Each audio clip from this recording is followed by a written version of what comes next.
करते हैं। आज के रीजनिंग के प्रश्नों की शुरुआत करते हैं। पहला क्वेश्चन दिया हुआ है कि उस विकल्प का चयन करें जो तीसरे पद से उसी प्रकार संबंधित है जिस प्रकार दूसरा पद संबंधित है। तो आपको दे रहा है कि छिपकली का सरीसृप से, तो तेंदुआ जो होता है वो आपका हो जाएगा स्तनधारी। अगले क्वेश्चन की बात करते हैं। दे रहा है कि एप्पल के लिए BQQMF, तो ए जानते हैं 1 पर होता है, तो उसके लिए 2 दिया हुआ है 1 बढ़कर। पी होता है आपका 16 पर, तो आपको दे रहा है क्यू यानी कि 17 दे रहा है। उसी तरीके से पी जो होता है वो 16 पर होता है, तो फिर आपको 17 यानी कि क्यू दिया हुआ है। उसके बाद एल के लिए 12 होता है, तो अगला दे रहा है आपको 13, यानी एक एक बढ़ाकर कर रहा है। तो हम अगले वाले में उसी तरीके से करते हैं। सी के लिए 3 यानी कि 4 डी हो जाएगा। एम 13 पर होता है, इसका मतलब कि 14 यानी आपका एन हो जाएगा। ए यानी 1, इसका मतलब 2 आपका बी हो जाएगा। एल 12 पर होता है, 13 यानी कि एम हो जाएगा। और एन जो होता है वो आपका 14 पर होता है, तो इसका मतलब 15 ओ, तो DNBMO आपका ऑप्शन नंबर डी हो जाएगा। बात करते हैं अगले क्वेश्चन की। दे रहा है इसमें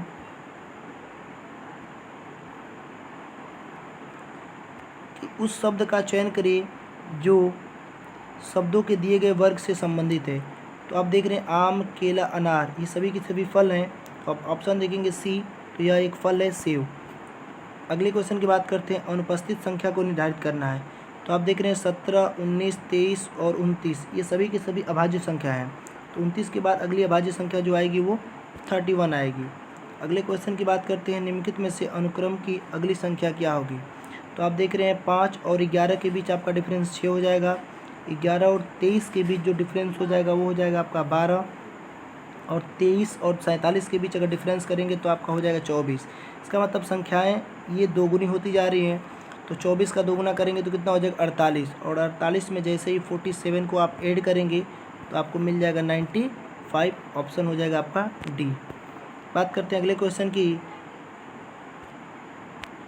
अगले क्वेश्चन की बात करते हैं। निम्नलिखित अनुक्रम में आगामी संख्या कौन सी होगी। तो आप देखिए 0 दिया हुआ है, तो 0 के लिए क्या करेंगे, 1 का क्यूब -1, तो आपका हो जाएगा 0।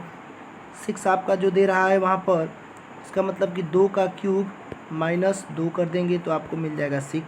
उसी तरीके से 24 है, तो 3 का क्यूब और -3 कर देंगे तो आपको मिल जाएगा 24। 64 के लिए है, तो 4 का क्यूब -4 कर देंगे तो आपका हो जाएगा 60 हो जाएगा। उसी तरीके से 5 का क्यूब करेंगे, तो 5 का क्यूब करेंगे तो आपको मिलेगा 125, और -5 कर देंगे तो आपका ऑप्शन हो जाएगा ए 120। अगले क्वेश्चन की बात करते हैं। निम्नलिखित अनुक्रम में अगला अक्षर होगा। तो आप देख रहे हैं कि ए जो होता है वो 1 पर, डी होता है आपका 4 पर, जी होता है आपका 7 पर, जे होता है आपका 10 पर, एम जो होता है वो आपका 13 पर, पी जो होता है 16 पर।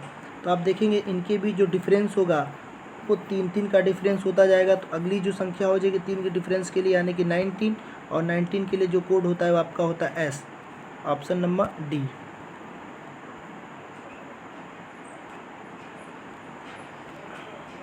बात करते हैं अगले क्वेश्चन की कि निम्नलिखित में से अनुक्रम में 8वीं संख्या क्या होगी। तो आपको दे रहा है 2, 4, 8, 16। आप देख रहे हैं संख्याएं अपने आप की दोगुनी होती जा रही हैं, तो हम भी 2 से गुणा करते जाएंगे। 16 दुना को 32 हो जाएगा आपका, 32 दुना को आपको हो जाएगा 64, 64 दुना को 128। 8वीं पद पूछा गया है तो आप काउंट कर लीजिए, 1 2 3 4 5 6 7, 8वीं हो जाएगी। आपको दोगुना कर देंगे तो 256, और ऑप्शन नंबर आपका डी हो जाएगा। बात करते हैं अगले क्वेश्चन की। दे रहा है आपको BAT,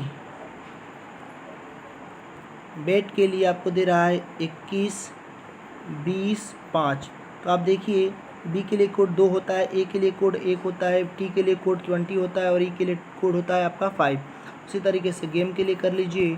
तो गेम के लिए आप करेंगे कोड, तो जी के लिए होता है 7, ए के लिए होता है 1, एम के लिए होता है 13, और ई के लिए होता है 5। तो आपका ऑप्शन होना चाहिए 71,135। तो आपका ऑप्शन हो जाएगा ए 71,135। बात करते हैं अगले क्वेश्चन की। दे रहा है इसमें कि निम्नलिखित में से कौन सी संख्या अनुक्रम का पालन नहीं कर रही है। तो आप देखिए 0 जो है वो 1 का क्यूब और -1 का स्क्वायर करेंगे तो आपको मिलेगा 0। 4 के लिए करेंगे तो 2 का क्यूब -2 का स्क्वायर बराबर हो जाएगा आपका 4। उसी तरीके से 18 के लिए आप करेंगे तो 3 का क्यूब -3 का स्क्वायर, तो जैसे 27 में से 9 को घटा देंगे तो आपको मिल जाएगा 18। अगले देखते हैं 3 के बाद 4 का क्यूब और -4 का स्क्वायर, तो इसका हो जाएगा 64। और 64 में से जैसे ही आप 16 को माइनस करेंगे तो आपको यहाँ पर मिलना कितना चाहिए था, आपको मिलना चाहिए यहाँ पर 48 मिलना चाहिए, लेकिन यहाँ पर कितना मिल रहा है आपका 53। और 100 के लिए आप करेंगे तो आप अगला हो जाएगा 5 का क्यूब -5 का स्क्वायर। इसका मतलब कि जो अनुक्रम का पालन नहीं कर रहा है वो है आपका 53, तो ऑप्शन हो जाएगा आपका ए। बात करते हैं अगले क्वेश्चन की। कह रहा है इसमें कि एक व्यक्ति उत्तर में कुछ दूर चलता है, कुछ दूर उत्तर में हो गया, उसके बाद कह रहा है कि वो अपने दाएं मुड़ता है और 20 किलोमीटर गया, अपने दाएं मुड़ गया और 20 किलोमीटर गया।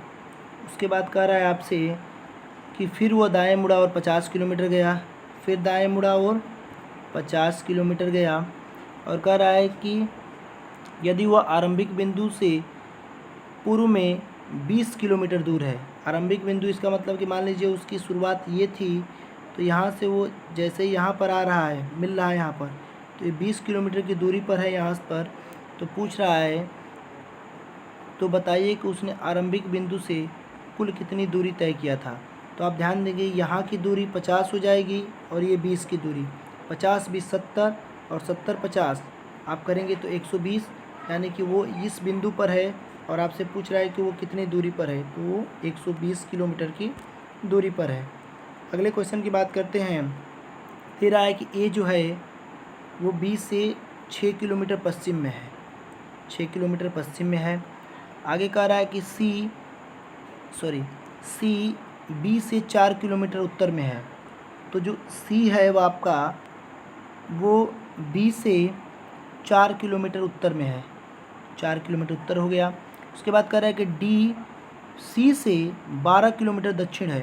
इसका मतलब कि सी से डी की जो दूरी हो जाएगी, मान लीजिए यहाँ पर डी हो जाएगा तो 4 पहले था और यहाँ से दूरी उसकी कितनी हो जाएगी 8, यानी 8 और 4 दोनों मिलाएंगे तो 12 किलोमीटर दक्षिण में है। अब डी से ए की दूरी पूछा गया है, यानी ये बिंदु आपसे पूछा गया है। तो आप देखेंगे तो यहाँ से ये 6 हो जाएगा और ये 8 हो जाएगा, ये वाला आपका पूछ रहा है।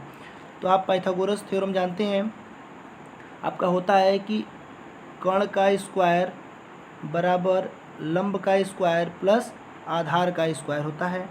तो आपका जो लंब हो जाएगा वो हो जाएगा 6, उसके बाद कर्ण आधार जो हो जाएगा वो आपका लंब जो हो जाएगा वो हो जाएगा आपका 8 का स्क्वायर प्लस 6 का स्क्वायर बराबर आपका कर्ण का स्क्वायर हो जाएगा।